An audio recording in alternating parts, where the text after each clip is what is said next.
We move now to the private notice question. So, private notice question on Northern Ireland, the Good Friday Agreement, Baroness Ritchie of Downpatrick. Lords, I beg leave to ask the question standing on my name on the order paper for which I have given private notice. Viscount Younger.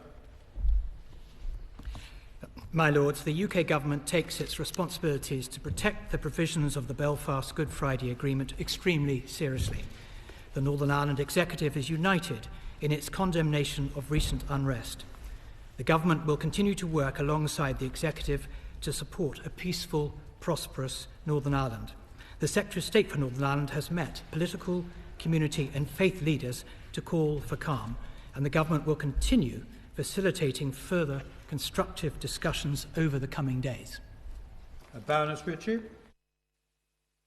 Mindful of the fact that all the church leaders on the island of Ireland have issued a statement urging political unity, what immediate action will be taken by the British and Irish governments acting jointly as co-guarantors of the Good Friday Agreement, working and talking with the political parties in Northern Ireland to hold an immediate meeting of the British-Irish Intergovernmental Conference to address the need for renewed political stability, an end to street violence and tension, and a strategy to end poverty and marginalisation, and in so doing, adhere to the key principles of the Good Friday Agreement, those of peace and reconciliation. Yes, just to answer the Noble Baroness's question, the immediate priority, as she will respect, is to provide the Executive and the PSNI with the support needed to manage the current unrest. However, we continue to consider a range of options to support their efforts in the medium term, and that includes the British-Irish Intergovernmental Conference, the BIGC, which the Noble Baroness referred to, which is an important element of Strand 3 of the Belfast Good Friday Agreement, and it stands to promote bilateral cooperation at all levels and all matters of mutual interest. Lord Kane. My Lords, does my noble friend agree that the recent disgraceful, totally unjustified and counterproductive violence in Northern Ireland has a number of different causes, many of them going back many years, and to suggest that this is solely about Brexit is woefully ignorant of the situation in Northern Ireland. Is it not the case that this government remains wholly committed to upholding all strands of the Belfast Agreement? And in addition to a robust criminal justice response, what the Executive urgently needs to do is to focus on those policies designed to build a genuinely shared future for all the people of Northern Ireland. Well, my noble friend makes some sensible points, and the reasons he is right for the unrest are complex and multifarious, some to do with localised issues. What I can say, which the House will know, is that the 10th of April of this year marks 23 years since the Belfast Good Friday Agreement was signed, an achievement of which the UK, Ireland and the US are justifiably proud, which led to transformative change. So today it falls to the people of Northern Ireland to decide what sort of society they want, and it is clear they are choosing the right path, which is to build an inclusive, prosperous and hopeful society that builds on the hard-won peace. Baroness Goody. I support my noble friend, Baroness Ritchie, on what she has said. Shouldn't the government today decide to pledge itself to calling and meeting urgently of the parties involved 23 years ago, the British government, the Irish government and the United States, including perhaps the EU, and maybe bring in other moderators to help to put the deal together? We cannot now, 23 years on, go on like this. We need to take the next steps to implement parts of the Good Friday Agreement that have not been implemented, and to ensure that the people of Northern Ireland have a decent and peaceful life and children can be educated. Yes, well, just to reassure the noble Baroness and to go further than I said before, there is much work going on. So the Northern Ireland Secretary is in contact with Northern Ireland's party leaders. The collective priority at present is to work together to ensure public safety. And the noble Baroness will know that the Northern Ireland Executive issued a joint statement on the 8th of April, which is a very welcome sign of solidarity against the despicable violence, and declared their support for law and order and policing. But I can assure the noble Baroness that nothing is off the table, and they are doing their very best to resolve the current unrest. Baroness Sutty. My Lords, I also strongly condemn the recent criminal violence. 23 years on from the signing of the Good Friday Belfast Agreement, sadly, segregation, division and poverty are still far too much a part of society in Northern Ireland. Does the Minister regard it as acceptable that only 7% of young people in Northern Ireland are in integrated education? And will he undertake to work closely with the Northern Ireland Executive as a matter of urgency to promote measures to overcome these divisions in the education sector? Well, the noble Baroness makes a very important and specific point about education, and can I just say how appalling it is that the reports are of teenagers coming onto the streets when in fact they should be going back to school, the schools have opened, and indeed going back home. And I think that I would like to applaud the achievements of the community leaders who are working extremely hard in the various parts of Northern Ireland where there has been unrest to encourage these pupils to go home and to stop adults encouraging them. The next speaker is Lord MP. Can I join others in saying how deeply disappointing it is that 23 years later we are witnessing unjustifiable violence in the streets.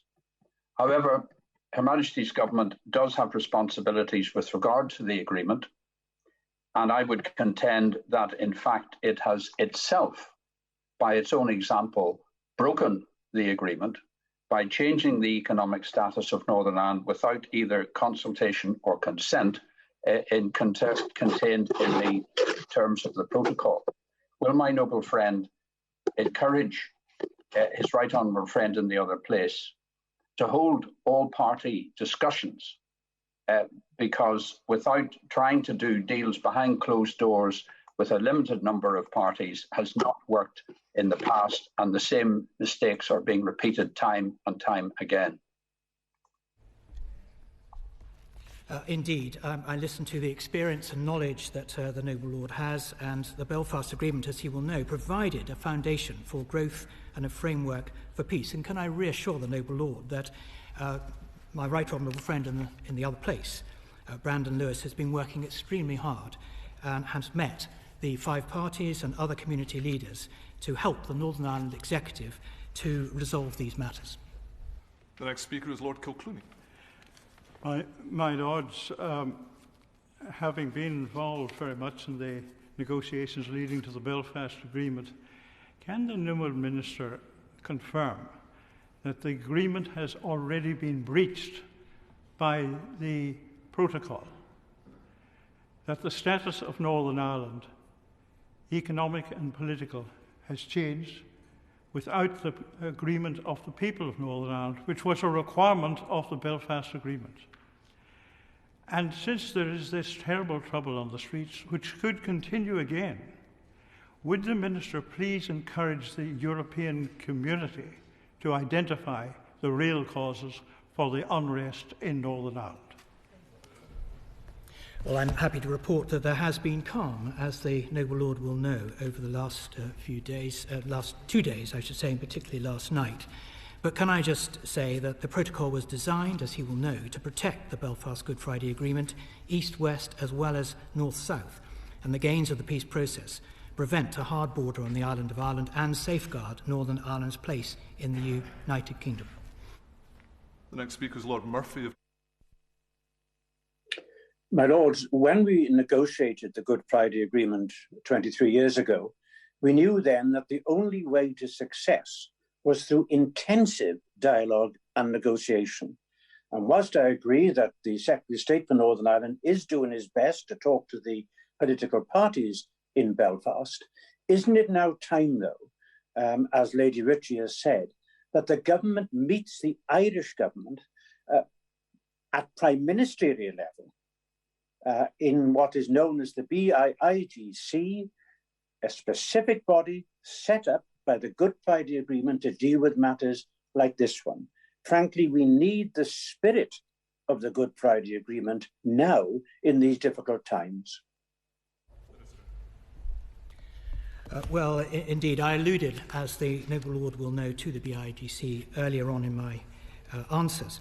But the government is aware, very aware, of the ongoing concerns from some in the Unionist and Loyalist community over recent months. However, just to echo the words of the Noble Lord, the right way to express concerns or frustrations is through dialogue and engagement and the democratic process, and not through violence or disorder. And last week, the Secretary of State for Northern Ireland met, as I said earlier, with community, faith and political leaders. And also, can I reassure the Noble Lord that my right honourable friend in the other place is in regular touch with the Irish government. The next speaker is Baroness Ludford. My Lords, Brexit may not be the only cause of the disorder in Northern Ireland, but it is a catalyst. There have been encouraging press reports in recent days about the progress of technical talks on resolving outstanding issues in the operation of the Northern Ireland Protocol. Can the Noble Lord the Minister tell us a bit more about this, when these technical talks might move to a political phase and indeed result in an agreement to streamline checks and paperwork while respecting the law? Indeed, I'm happy to give whatever information I can to help the Noble Baroness, because the UK government is committed to working rapidly with the EU through the Joint Committee to address the outstanding concerns about the protocol to restore confidence on the ground. And it is welcome that the UK and EU were able to use the Northern Ireland Specialised Committee as recently as the 26th of March to take stock of outstanding issues. So, following that, the UK government has provided a proposed work programme to the EU as the first step in working jointly to make progress across the full range of issues that remain. But it's urgent, my Lords, as the Noble Baroness will tell me. The next speaker is Lord Moylan. My Lords, the human rights flaw at the heart of the Northern Ireland Protocol is that out with the Good Friday Agreement, it means that binding law and regulation can be amended in a foreign state, that is the EU, and then have direct effect in Northern Ireland without any democratic say by the people there. Would my noble friend agree that a first step to addressing this would be to change the protocol so that all binding law and regulation in Northern Ireland is made in a democratic forum where Northern Ireland electors are represented, that is, in this Parliament or in the Northern Ireland Assembly if a devolved matter, thus strengthening the Good Friday Agreement in spirit and in action? Well, in answer to the question from my noble friend, all sides need to continue to work together to ensure that the protocol can deliver these objectives and ensure that Northern Ireland continues to build on the gains of the peace process. And we need to create the conditions which allow people and businesses to adapt to and to implement the new requirements of the protocol. But ultimately, the protocol's fate depends on the political representatives of the people of Northern Ireland. The Stormont Assembly will vote on the protocol in 2024, as agreed in the protocol itself. I'd like to call the next speaker, Lord Eames. My Lords, Baroness Ritchie has emphasised the widespread anxiety throughout Northern Ireland at the recent events on our streets. Lord Murphy has endorsed that emphasis. But would the noble Lord the Minister agree with me that all parties must take the utmost care in the use of language at the present time, language which can so easily be used as an excuse for violence? We must use every means possible to prevent us drifting back to the dark days of the Troubles. And would he agree with me that we need to emphasize care in what we say? Notwithstanding some barking in the background, it was a serious question, and can I say that the noble Lord is absolutely right, as well as the work that my right honourable friend in the other place is doing in working with community leaders. He is right that measured language is very important, because we do not want to see again these disgraceful scenes and the reckless and dangerous criminal behaviour on the streets. And of course, this week's events do not reflect the true spirit of Northern Ireland, the creativity there, the optimism, and the determination to never return to the conflict and division of the past. Let's call the next speaker Lord Dubs. My Lords, does the Minister agree that at least some people in Northern Ireland believe that the British government is not as interested in what's going on there as previous British governments used to be? Furthermore, my Lords, does regret the government made repeated statements that the protocol not impose any constraint. The government has to think harder about how we treat the people of Northern Can't quite hear you. Honestly and properly. I'm afraid I think we missed the point from the Noble Lord Dubs because of a connection problem, so I suggest we move on to the next speaker on the list with apologies to him.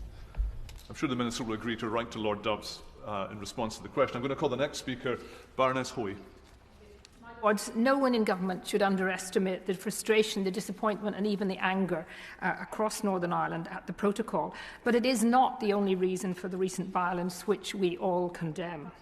There is an underlying feeling that the East-West relations of the Belfast Agreement have been disregarded and the North-South been given more importance. When will Her Majesty's government stop this neutral position that they seem to adopt? Like the Irish government, who speak up for Irish nationalism, when will the United Kingdom government start speaking up for the British Union? Well, we have been doing just this. The union is very important, and we've said again and again that it's very important to say, which is true, is that the Northern Ireland is a firm part of the United Kingdom. But in terms of her question relating to East-West, I suspect she's relating to the challenges, the current challenges, and the details that need to be sorted out as a result of Brexit. And can I say that much work is being done to ensure that food supplies, parcel deliveries, etc. are being delivered to Northern Ireland from Great Britain, and that supermarket shelves are full, as they should be.